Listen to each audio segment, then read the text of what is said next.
So as we're going along through hopefully a nice, healthy, easy pregnancy, is we want to bring the women back in, bring the families in, really at the beginning of the third trimester to start discussing the birthing process. There's a lot of things that can go into that are in play when there's actually a woman is in labor and delivery.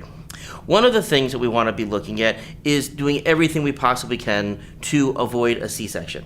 Now, of course, through monitoring of the baby, sometimes we're going to see something that is not going right, and we want to get the baby out. Sometimes it's safer for the baby to be outside than in the womb, and so we may have to induce or go through a C-section.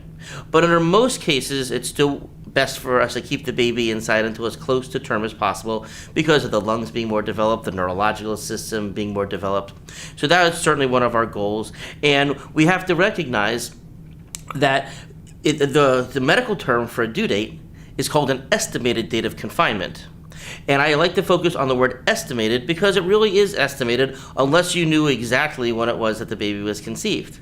In addition, there is some research that have shown that a C-section could be a risk factor for a child developing autism. Now that's true not just for emergency C-sections, where one could argue that maybe there was something wrong with the baby, that there was a reason to get the baby out, maybe there was a compromised blood flow, an issue where the blood's not getting to the brain, and so that maybe would have led to it, but they've actually found it to be true in elective C-sections as well when there were no complications whatsoever.